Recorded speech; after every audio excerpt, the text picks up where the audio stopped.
just going to go over that. Okay, so good evening, everyone. This is the 4 a.m. cast between two of our Division 1 teams here in Season 13 EU. We have Team PLagueMakers and Team... I'm going to go with Akhundelar. Yeah, that sounds right. AkhundelarAcademy. And before we get started, I do want to apologise to the teams because I have no intention of doing particularly shoutcasting today. My flatmates decided that they wanted to come back Sunday evening instead of Monday morning, and I don't really want to wake them up at this time of the morning, so that's unfortunate. We are about to get started though. I'll go through maps in a bit because we're actually in our first draft already. That's not right, it's the PLagueMakers on the left. We did. What did we do? What did we do? What did we do? I have done this before.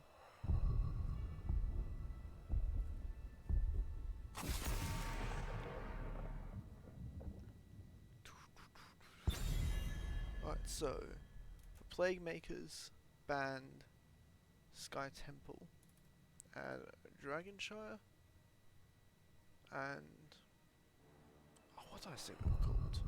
Akhundelar Academy, Ban, Spider Queen, and Beauty. And now we're obviously playing on Fiddle Shrines, which was picked by PLagueMakers. Alright. We are up to speed on this one. And you can tell that we're playing on the new patch with that insane chroming priority. And we're most likely to see Cassian. Yeah. I mean, the nerf, like, it's good that they nerf Social Lights, but it's nowhere near enough. The hero has still got so many things going for it, which no other AD competitive worth fighting for. May was left up though. We're in a state that now that Chromie is also very powerful, that there are far too many things to ban, so something has to get through.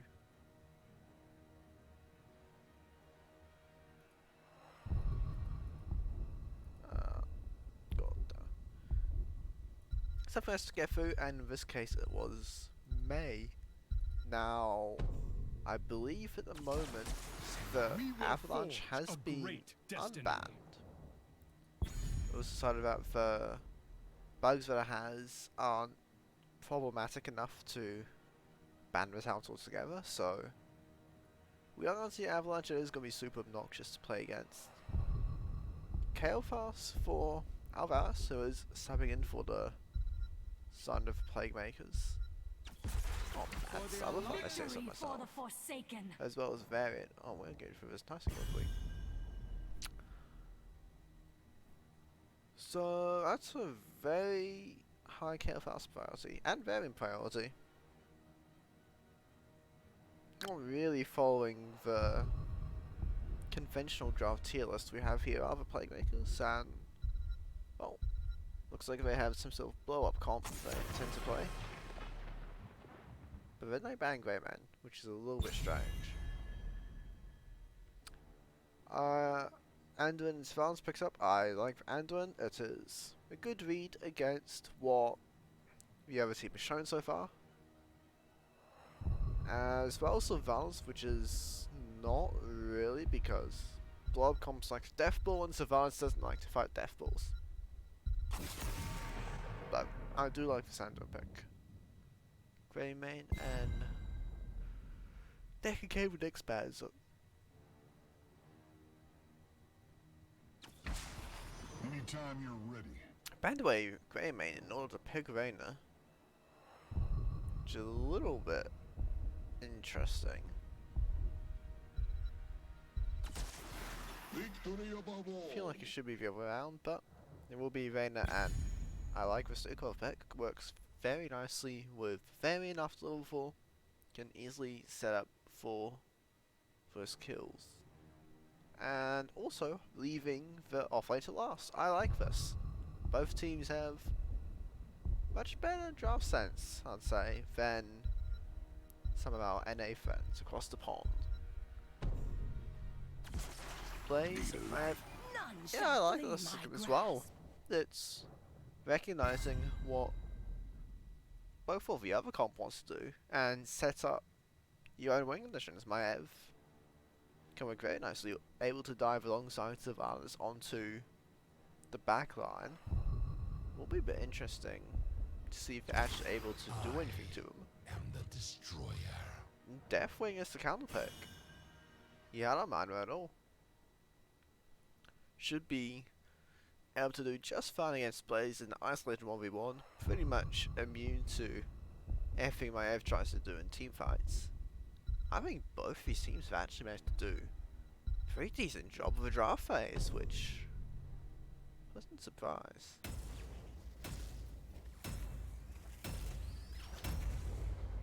It's hard to call just based off the draft because both of them are actually decent.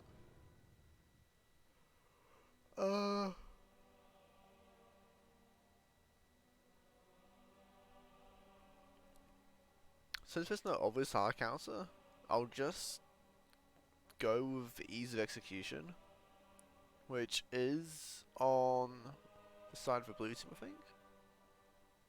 So I don't know. It's pretty close. I hope it's a close game. I hope it's a close series, considering we have 4 different casts for the game. But I think this will be quite interesting. Game number 1, assuming there isn't a massive skill gap. We are, of course, in round 1, so not exactly able to verse teams on the same standings in the league because, well, no games have been played yet.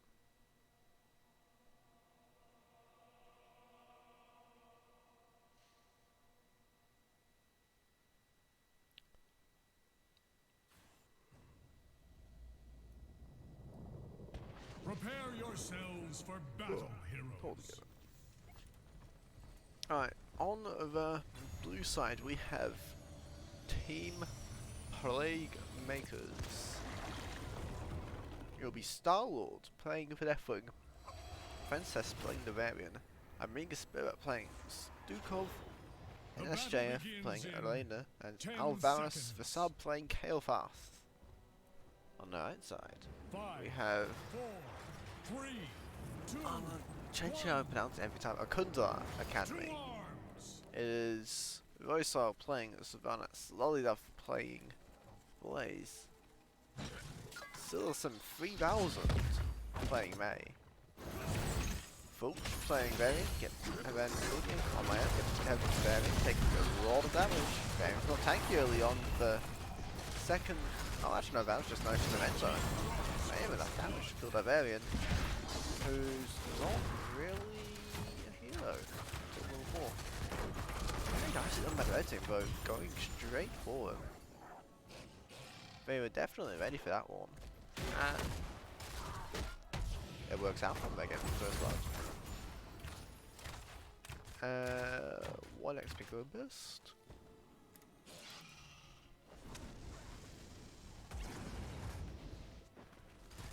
So yeah, as I mentioned, it will be actually it's a town that we don't see enough of Maev, as in it should be taking every game, but I suppose the quest is a little bit fun. Oh, Varian. Oh, Varian. Are we having some coup at the moment because the princess is not having the most fun at the moment? 2 deaths in not even that many minutes. If you played Varian, you know the pain of being full level 4, but even even still, I don't think it's meant to be quite as bad. Now, Lorena. Now, there is no my AF here. We're playing in the mid lane, but Suddeness is more than enough damage solo. This is not looking too pretty. Stole away with siege camp, 3 kills so far.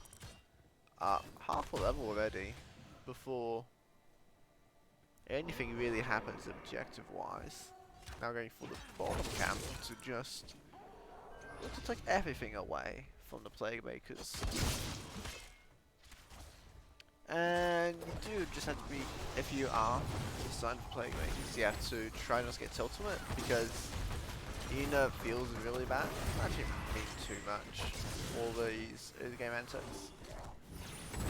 There it has reached level 4, so gets that very nice 40%. That's some health.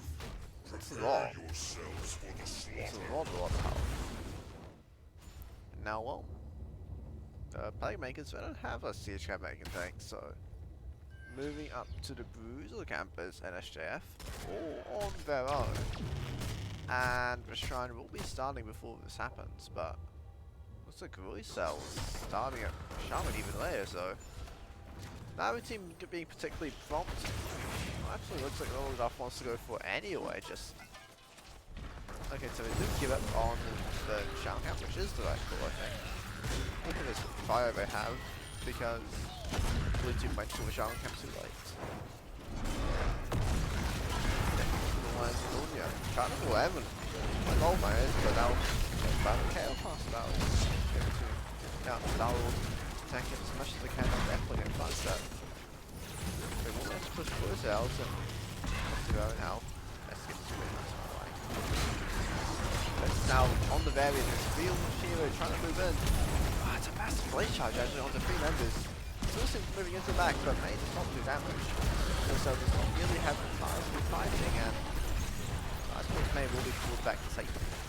Now there's only 8 minions left, so Chocolate at the moment over to PLagueMakers, but it looks like here they are just happening. They will be moving back in inside of the AkhundelarAcademy. It's going to look to pick up the last and first objective over to the red team.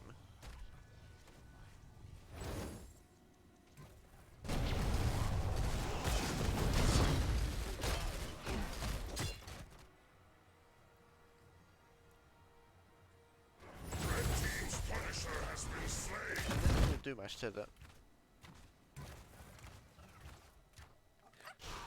Look, Tom. I don't know. Oh. Jumping out anytime got the wall, so perhaps looting the real winners in the end.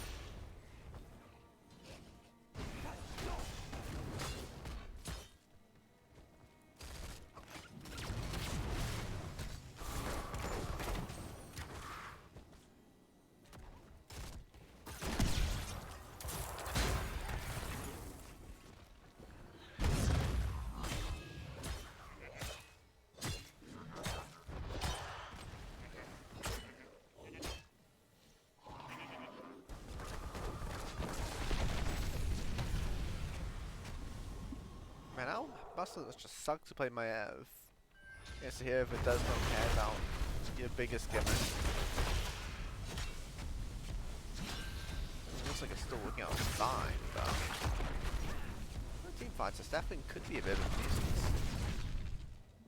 as far as peeling for his dealers. Perhaps looking for collapse onto May, but Celestial Meter will be able to work out to safety. Definitely always able to walk out to safety. So I'm used to trying to push this down with the camp, and they will be fighting out there. May though, I got used to fighting time, and will be pulled back. Now we are still seeing the ice wall. I'm pretty sure Avalanche is available. And should be taken. Which is how useless is this blue side team comp without Varian. Avalanche is so strong. And it's pretty easy to hit Varian with it. Calfast and Random Classic DPS playing says, as the whole kill, only Malfurion needs to be missing for the full team.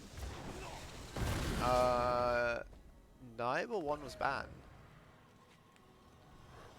So they could have opted into that if they wanted. The fact EC got through is a little bit interesting considering his current state of balance, but I don't understand why we have the A, and the variant makes sense given the comp.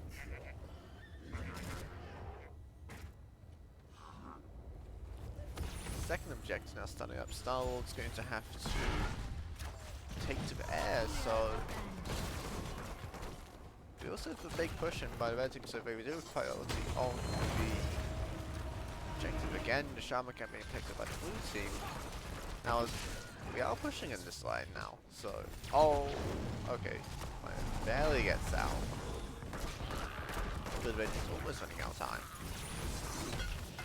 The left wing is in the air at the moment, so a little bit of time.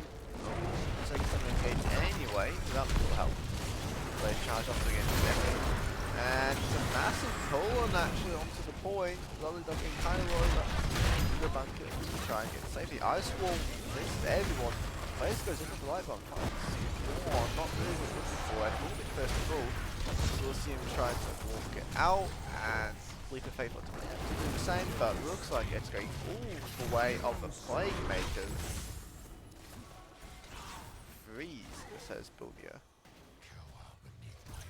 And it will be 3-0 in favour of the blue team.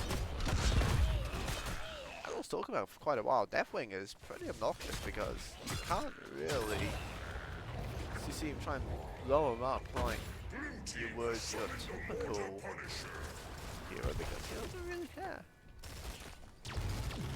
Now it is Punisher. Second one of the game, and this one is definitely going to do a bit more than our first one. Now I am a little bit surprised to see the Warden's Cage. Gang Tank is looking pretty good.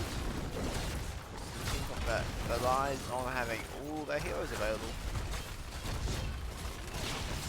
What do you really get from the Warden's Cage? You don't have any massive AoE abilities from the other dealers.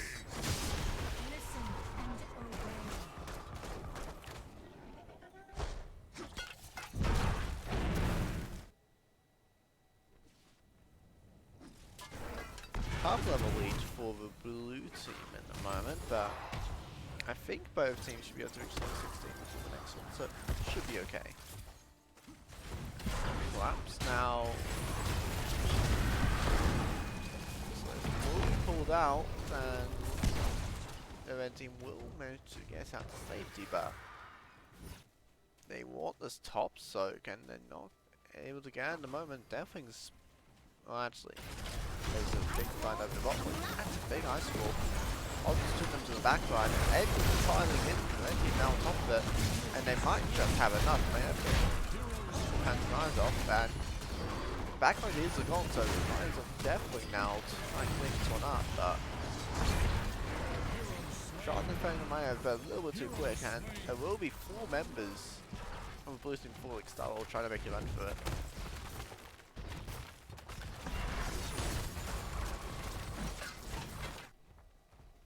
And I think to answer my earlier question, is he a cop? I mean, he's playing my Ev, so yes. Well, that was a pretty good explanation for why you would want Ice Wall, using it not as a peel tool like avalanches, but as an engage tool. And it looks pretty good for them, managing to get both, I think it was Stukov and Carefas. There you go on it, and then Maiev jumping on top of it, tethering up multiple members, trapping him in the cage. Looked very nice for them. Now, of course, if Deathwing's on top of things, he's in position with Battering Roar to look to negate all of it. But that means that Deathwing isn't trying to harass the Anduin, which is also something he wants to do. Now let's Roughly 3/4 of a level for the red team. That's the amount of XP to get all the heroes, it turns out. Shrine gathers power. You And will take it for me. they won't be 16 in time, I believe. For PLagueMakers, so. Oh, now we'll for the collapse. Oh, the ice wall. They're not going to be able to pull this one out. They are going to use the sets though.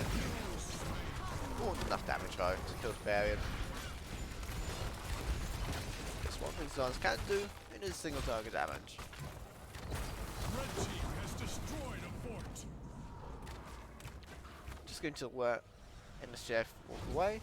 Yeah, I'm okay for one kill. Without the Varian, it's not much the PLagueMakers can hope to do here. So, probably just going to give the objective up.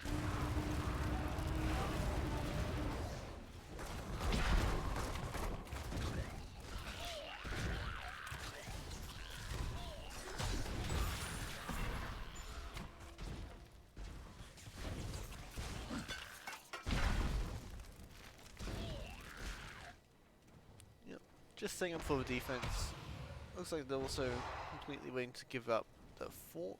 Oh, okay, how fast? Go check what's in your events. Might need to call. Oh, who do all this performing events? It's not a bot. Whoever this they should be calling him because in my every event. Here comes Deathwing. And Mechanics has got several members. But they are trying to fight underneath Punisher, which is losing 3 people. Right, take the option going. Massive ice wall, but they've let their cooldown. It's on top of it. The ice wall actually pretty amazing. Aside the PLagueMakers for the time being. Punisher once again freezing them though. And a lot of damage coming out from Roy's cell at the moment, but Mega Spell will be called out and will be first to fall. Now Punisher used to disable even more things than the Frozen Punisher as Princess Uzu gets out. Well, now it's also taking a lot of damage on the Deathwing. Deathwing probably wishing into Q16 now. And Punisher without full taunt onto the Maya taking the key. Get out. Roy's cell going in, but not quite able to find an initiative. Plays secures kill. Starlord trying to get onto the backline, finds the Sylvanas. Looking now for May. Might even be able to find May, but scaling should be up soon. Building and Lollyduff. Oh, they really wanted to get the keep, but not quite able to. Now Lollyduff making some way for the dragon. Ice Wall pretty good. Even Deathwing, the mighty dragon defeats the ice. And it will be 3 members escaping. Pretty big push. Yeah. And a full level lead for the red team, so in a pretty good position, but not decisive just yet. Looks like the point of pressure is going to be this siege camp.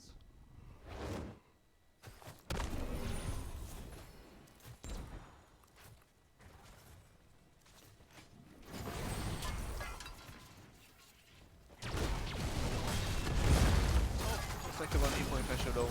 The side of AkhundelarAcademy just willing to give it up, wait until we can take more advantageous level 25, which I can understand. Most likely the correct decision. They do reach level 20 off the bottom wave, so I wonder if they're going to walk down there just now and skip middle. Sylvanas is going to go for it. They're not going to try and fight for the bottom camp. We are now level 20. Ow, we could see a freeze occurring in the bottom line. Or they can just look for Starlord, who's pretty far out from the zone. Definitely goes for the Bellowing Roar and into the Cataclysm. But Sylvanas able to follow with a Haunted Wave. And there will be the Dragon falling. Perhaps spare chances if he could go into the air, but has to be out of combat to do that one. Well, enough defense will be able to find the keep kill in the end.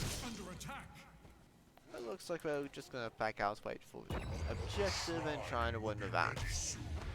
There will be a brief window before Deathwing returns, so most likely punch it over to our red team.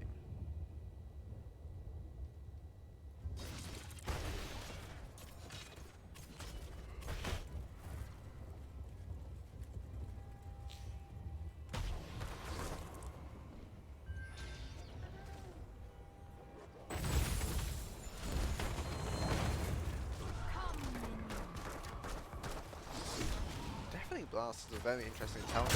I like it though.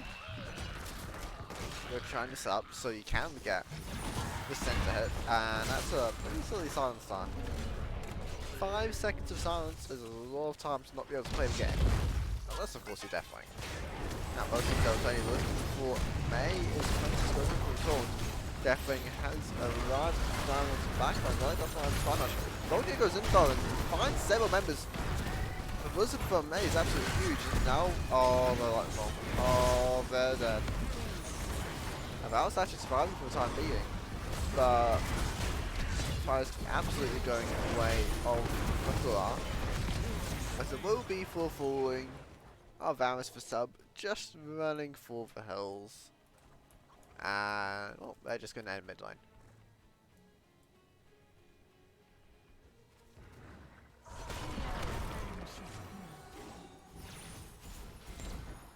Blue team's core is under attack. I'll run some kill fast magic.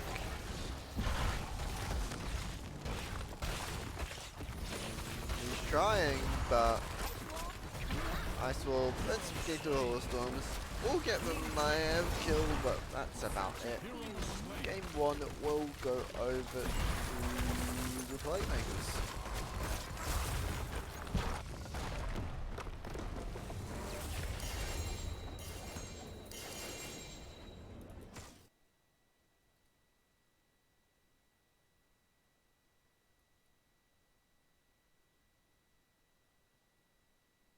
And I think that turned out really well.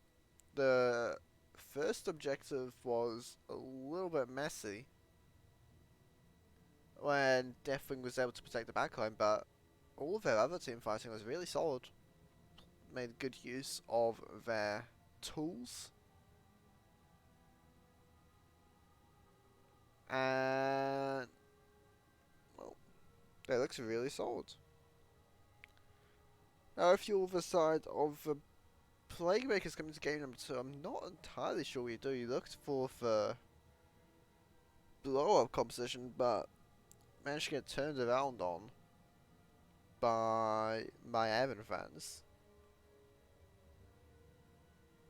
Maybe they have some special sauce they normally like to pull out, but this is the problem with playing with a sub. It's quite difficult to do so.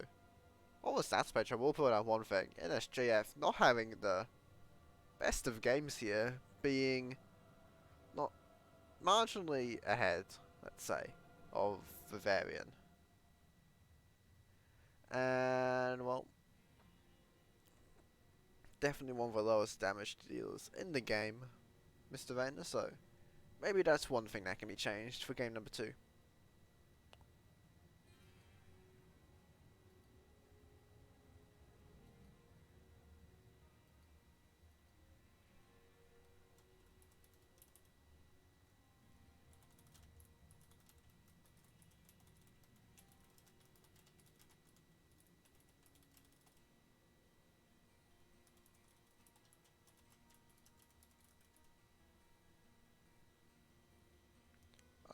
Just waiting to see.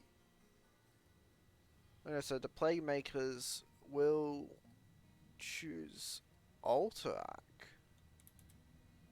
Okay, so I do like that we're seeing a map pick come out, getting the option to last pick again, which is something they did do well in the first game. Definitely made a lot of sense as the final counter pick, but wasn't quite able to work out, so I like they're opting into again.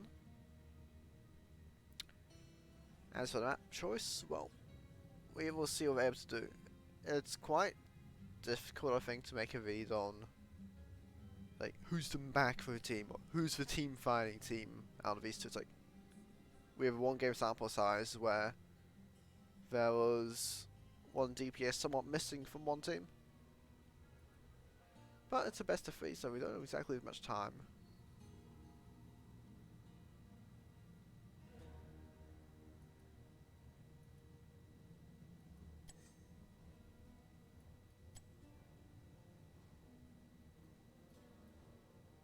Is there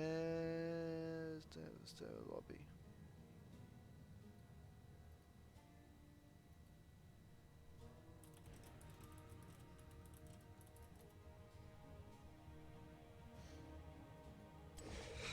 I think there is a lobby, but no one posted the link.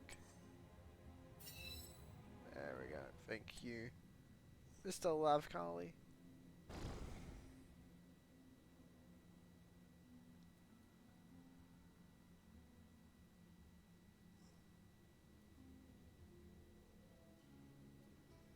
Ooh, excellent. Looks like the sub is no more.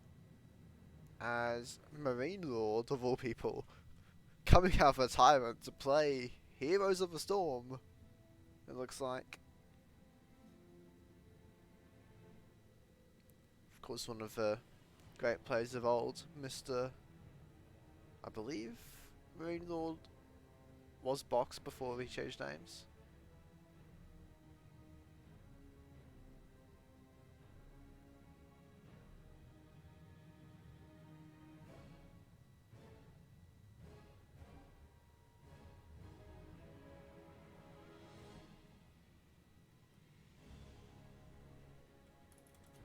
Ready when you all are.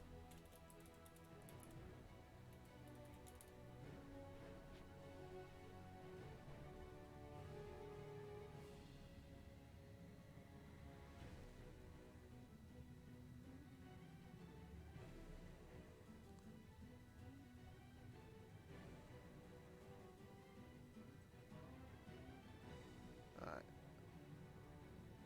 Mr. Lovecali not quite wanted to sub it, it looks like. And it looks like we should be just about to get ready for game number 2. Who is this?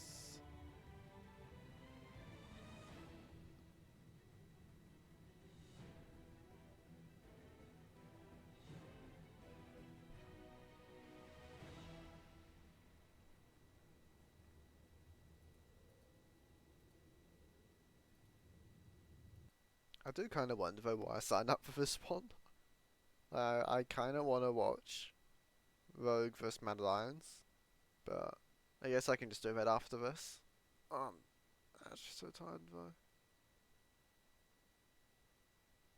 And well, it's not coming up on 5 o'clock, so not quite ready to be shouting just yet. So another chill cast for our next game, most likely.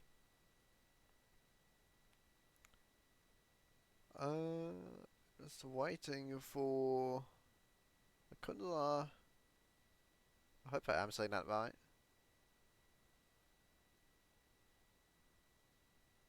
Just waiting for the sign of Akhundelar to be ready to go.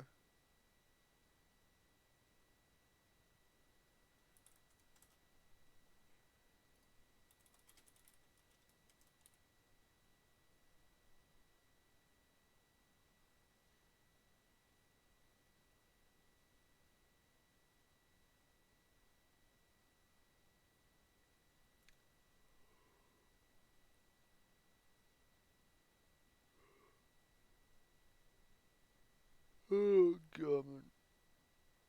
I'm in for an hour. I shouldn't be yawning. I've been in for an hour, I mean I've been spectating HOTS for an hour while waiting to get subs sorted. Alright. Draft number 2 is ready to go. So, AkhundelarAcademy with the first pick and man. Currently the lead in the series. Last time used a bit of a combination of a defensive and diving composition with Maev and Anduin.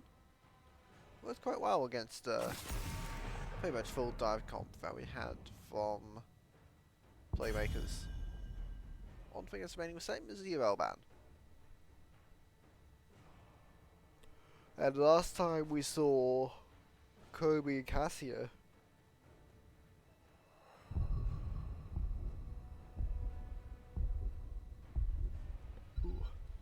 Kobe and Cassia were banned by the PLagueMakers. Like, I kind of want to see things get changed up, but I can also understand not wanting to change either of those. As well, Foamy is still being banned. It's hard to imagine though that Cassia getting left up, so I think if you're the red team, you can play around having May open, ETC open, these other strong picks aren't open. Don't ban on he can look the first pick even. Well, actually, I guess you don't want to. So I think you can't ban Cassia. You look to trade on for Cassia, and then you get another top tier pick. Since you are getting 2 heroes, but Anna will be banned.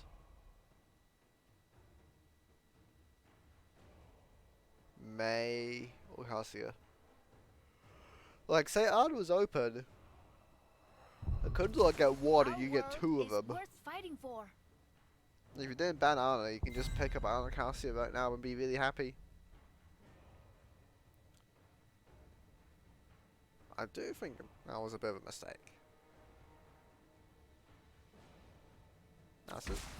For the Nexus. I was gonna say maybe in for some globals, but for Orphea priority. Now Orphea not May is a pretty big problem. All the tanks at the moment are a bit of a problem for Orphea. There's no one just able to let her spam cooldowns on them over and over at the moment. And we're seeing a bit of a run back. I like it. So it begins. Will be. I really like those from the red team.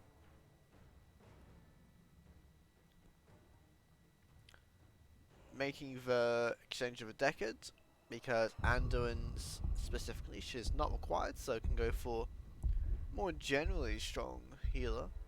Decade, of course, pretty absurd at the moment, where thanks to the power of the Ruby, no ban coming out. I feel like even if you want to leave everything open, you go for a fun ban. Because how often do you get to see the Probiuses and Gazlos of the world banned in these sorts of games? It's not to be though.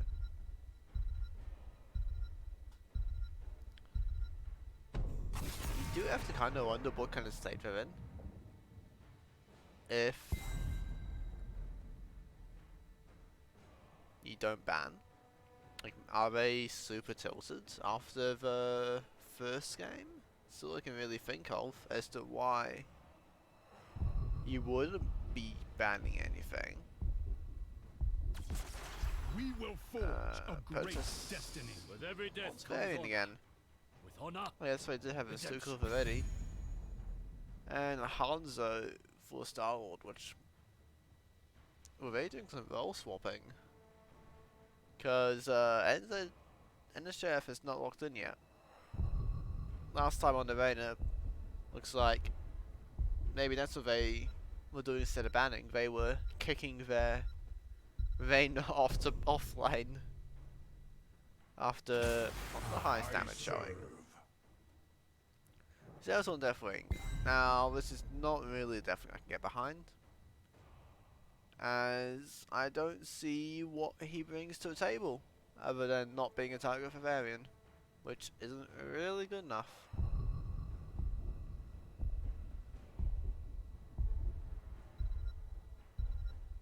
See what we get here. I bring pandemonium. Wow.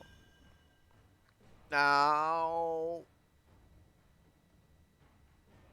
This is interesting because I feel like there are heroes on both teams which are just completely useless.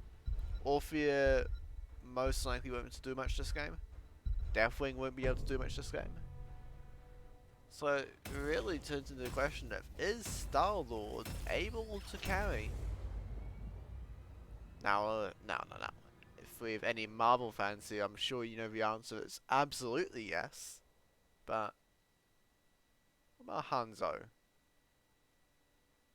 Is Star-Lord able to carry, not with futuristic technology, but with a weapon that's been around for thousands upon thousands of years? Of course, Hanzo's bow a little bit special. Imagine if, like, hunters of ancient times just had lightning and dragon magic they can shoot with their bows and arrows. That would be, well, I'll put it this way, I think a lot more things would be extinct if that was the case, but game number 2 in this series. On the left side, it is the PLagueMakers, 1-0 down. Need to win this in order to make a comeback. ASDF playing Chen. Princess again playing Varian. Megasplit again playing Stukov. Star-Lord will be playing the Hanzo and Marine Lord. Back from retirement to play Orphea. Also, Sabic back in. On the red team, it is AkhundelarAcademy. With Lilith playing Deathwing, Bonia playing Genital, Voltec playing Deckard. Still see him again playing May, and Roysal again playing Sylvanas. It's an interesting variant priority. They had high, even higher even, variant priority last game, so really a pick they like to go towards, but and Hanzo is not happy. Oh, not sure if you want to walk that way because now, if you're May, you just want to control this space around here and deny the rotation. Look, I think that's all we're seeing so far. As Princess persuaded to take the long route around, but perhaps we could look for something even more ambitious. Now, the biggest problem, if you have, well, I guess we're just gonna have a question and answer now. Who goes for the camp? And it will be Stukov or Hanzo, which is, I mean, it's what you expect, but I feel like Royce here is gonna have a lot more fun doing it than they will. Bolia not doing well here against Orphea.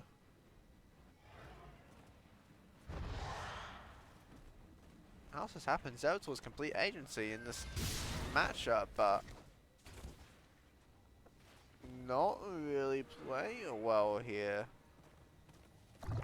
Oh no, he's shot. Oh, this is over, he's dead. Easy solo kill by Marine Lord then. Maybe he's a bit of a no. Oh, okay, never mind. He's not. Never mind that the 50% extra health will be really huge. What does Akhundelar mean? I do not know. It sounds like something that would come out of World of Warcraft, though, doesn't it? I'd believe it if he told me it's some faction of monstrous creatures in World of Warcraft. I don't know what it means. Our scouts report.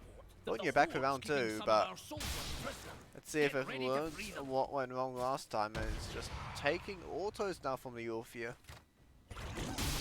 And no, this is not going to end well. Oh, Shadow Boss goes wide.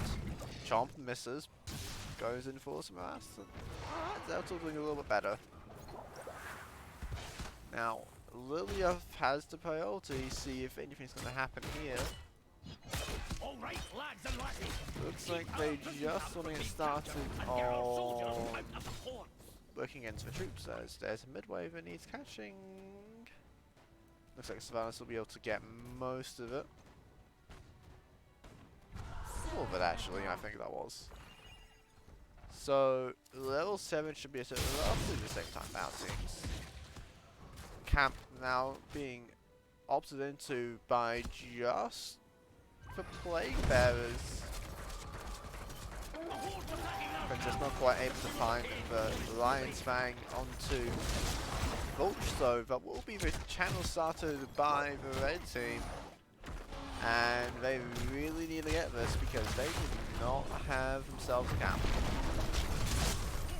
This gets interrupted, they're not going to be able to get control back for a while, but May will get a Mega Spirit into the Blizzard. Princess going for the interrupt, but Lollyduff is having none of it. Drops down the lava once again, and that dot will be enough actually. Lollyduff going for the great escape. AkhundelarAcademy coming in nice and clutch. Protection, by the way, from StarCraft lore. Oh, is that something that... Oh. Is that something Zeratul says? Something I feel like it's a quote he says in-game and Mood War. I might be talking out my arse though. Anyway, first objective. Picked up by Akhunder. At first on StarCraft lore though, why is it Academy? Like the world of the Cthulhu sector, there aren't all that many academies or nodes. And it's actually the big rotation up to the top lane here. And the fort will be going down with some encouragement from Lollyduff's Deathwing. A little bit of fire. Those tend to persuade buildings to be no more. And it will be the major losses, otherwise it's just walls. You good with it? I mean, I'll believe you, but...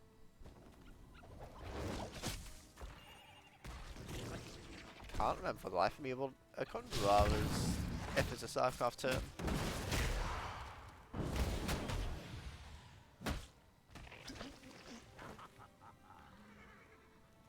Bonia probably very happy not going off the moment, and it will be camps again for both teams, so just an entire camp rotated in by the... Okay, this is a little bit interesting. And the next XP lead, mercenary advantage. This isn't an Overwatch map, this doesn't really matter. It's kind of a process first to take the camp of it. Okay, so why do we need an academy? Like, I'm only more confused, I think, but I think the either PLagueMakers are about to be confused as this boss is going down, and ZJF thinking about it, but actually going to jump onto the point, and it comes a little bit less disruptive. Definitely jumping into the backline. It's pretty low. Tholian nearly giving our hardware friend, and the wall of damage going now onto, and Princess caught in the golem slam, but Sylvanas Swarm for Orphea doing a lot of damage actually. Marine Lord trying to harvest the carry like old times, and Deathwing is falling to the Chen, and the kills will go the way of the blue team. Their fort's no more though, and now there's an objective to fight over that. But some fighting them do the PLagueMakers.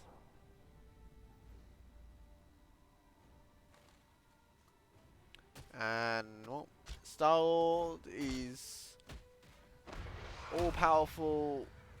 I haven't watched Climbing character. I don't know what Star-Lord was before he joined the Avengers or whatever, but his purpose in life is to fight gnolls.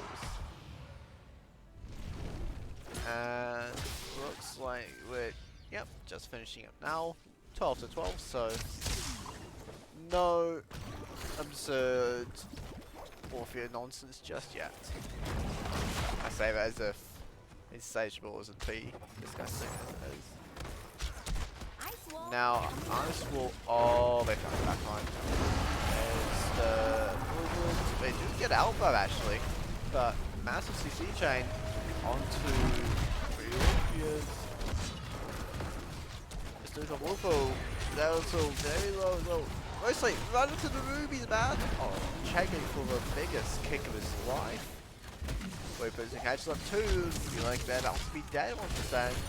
And yep, no Orphea magic out of this one probably. And who am I getting? Orphea gets out of everything. As Zeratul falls to the Chen. So will be a 1-for-1, but massive push penalty for Star-Lord. Was about to go into barely is enough mana to pull it off, but has just enough in the end. Now, no mana as a Sylvanas and going to half. So a bit of a window maybe. But Orphea currently clearing the top side, going to pick up level 13 for the team. Get the all-important Abyssal Symbiosis. Yeah, that was a massive kick by Chen. Don't know if it was luck or very carefully timed, but either way, very nice kung fu by our favourite Brewmaster. And counter again may perhaps leave that out. It is for Shadowing Throw, and oh, there's no ice block. But there is an ice wall though. Star-Lord was doing his eternal job of fighting Null, so he's certainly just surviving now. A lot of damage onto Princess, and Chen falls to the dealers. Now Deathwing moving on in. Bell caught in the mud. No. Oh. It's all gone wrong. Yeah, I've seen this one before, as Hanzo once again falls to the Sylvanas, showing that the Dark Lady is the better archer in the end. Okay, come on. One of you needs to defend the cap. We can't all be smashing up forts and whatnot. Now, it's a Chen. I'll give this a check. This is going pretty well now for the red team. Up nearly 2 levels. Going now for the Shen. Zeratul quite low though. Rubies won't be dropping any pots for, but anyone seems to want to pick those up anyway. Now level 16 picked up for the red team, and that spells trouble. 3 waves of cavalry marching straight onto the keeps with the nice talent lead. This could be quite painful, but it probably won't be the end of the game just yet. Enough. Just shrugging off all of your things for the time being at least. See how long that continues to happen for.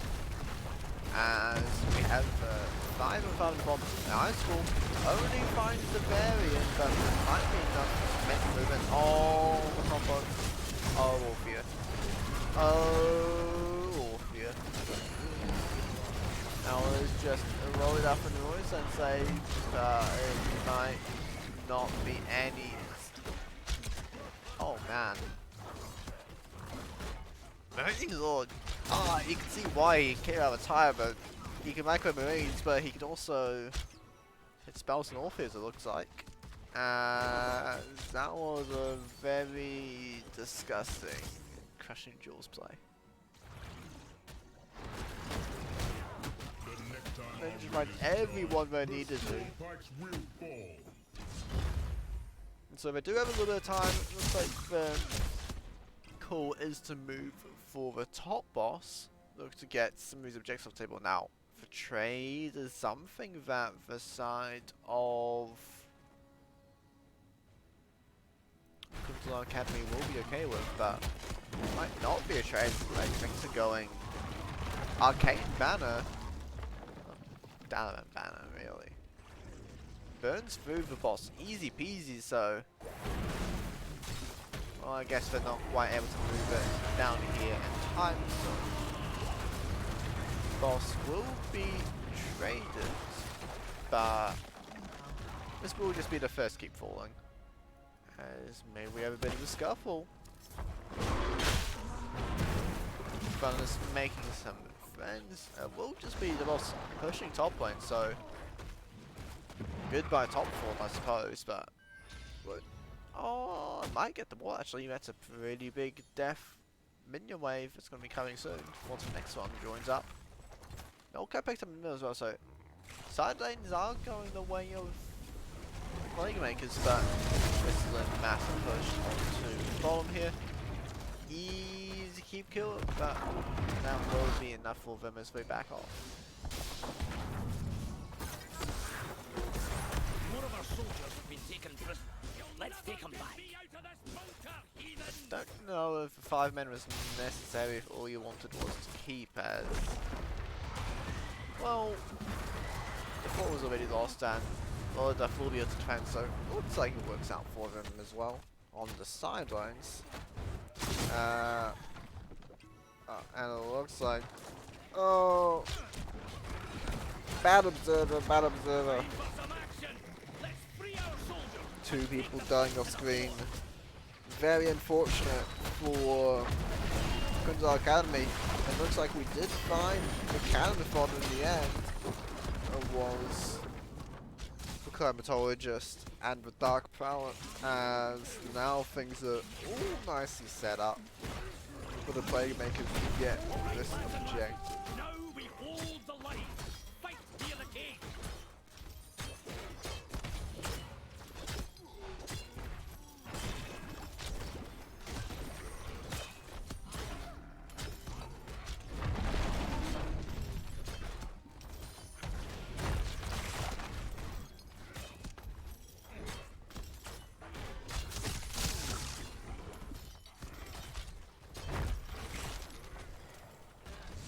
And it looks like there will be one more fight over this. We'll end up stalling out until then. Icewall finds none. Princess isolated. Dragonella onto the Sylvanas, who looks to be the target, taking so much damage. Going to fall. Meantime, Void Prison onto several, but Zeratul falls. Level 20 hit by the blue team, picked up the cap. Orphea falling.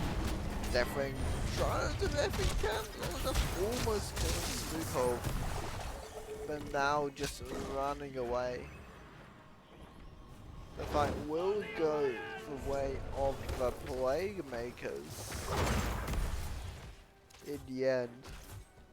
Oh, this is disgusting. Oh no. This is so big. 50% increased healing for Orphea? Oh, that sounds disgusting, man. How did he kill her? Well, apparently he can kill her because, well, she did die in that fight, but that was before level 20 for most of it. Of course, there was some healing of his own, which I'm mending in. There was a lot of silence on our red team, so I guess Orphea can't heal if she can't throw spells out.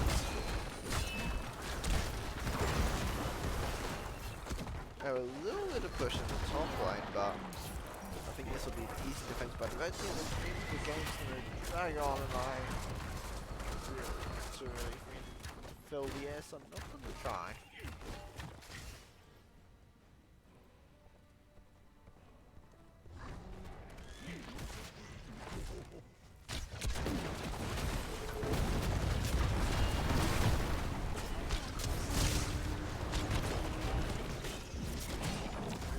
Not finding a singular spike, so no engagement now. It's going to be a way to find one of those onto a squishy member for the blue team and get a nice fat rotation onto them.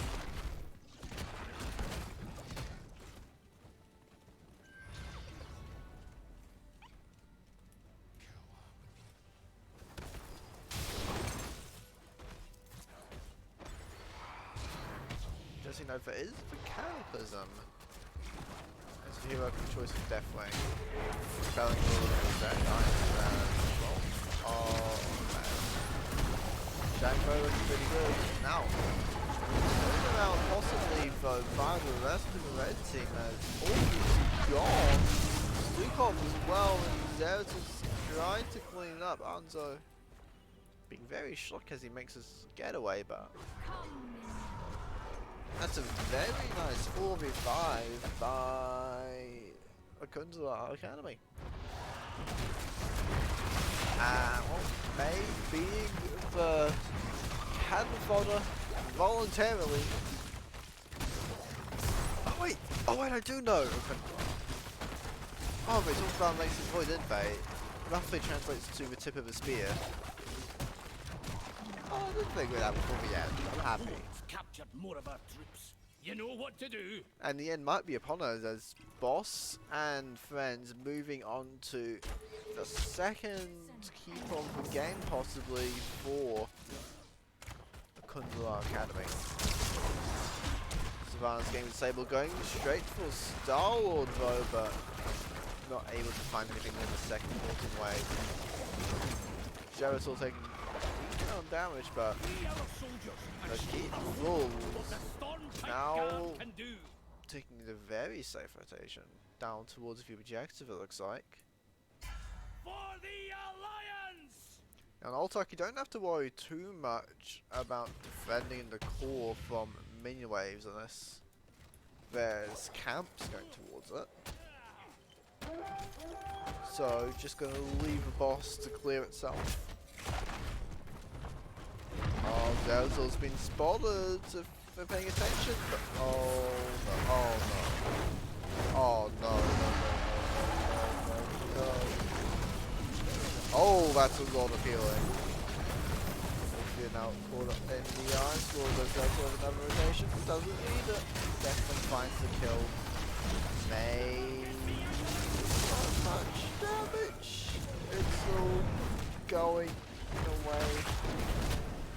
Of AkhundelarAcademy. Bonia versus Star-Lord. Going away. Oh, jumps back in. Does Zeratul. Finds another jump in the will be betrayed in the end. Shen falling as well, and it's a little bit of a back and forth ending, but it will be a 2-0 win for AkhundelarAcademy. GG's.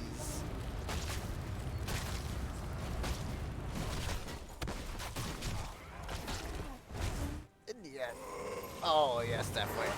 Free fire everywhere.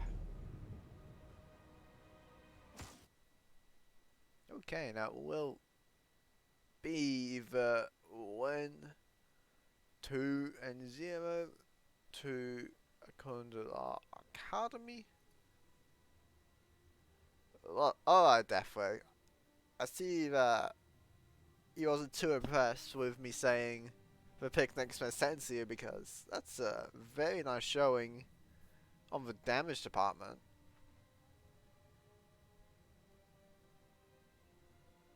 I know the numbers are roughly in place for other than Deathwings.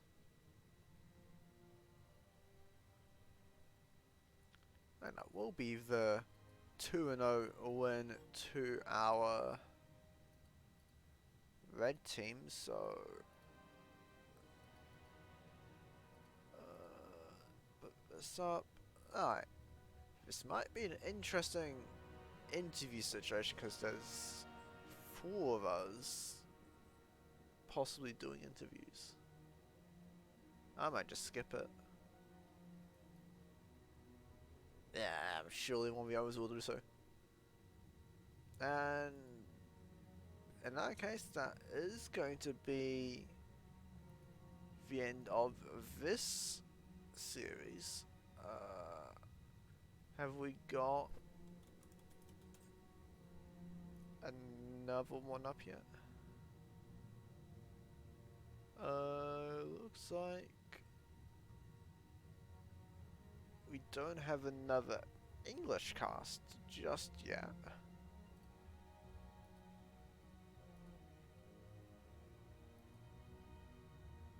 We do have, if you do speak a bit of EL French, Division 3 series between Playthrows and Dingsitas, which I will go and host now.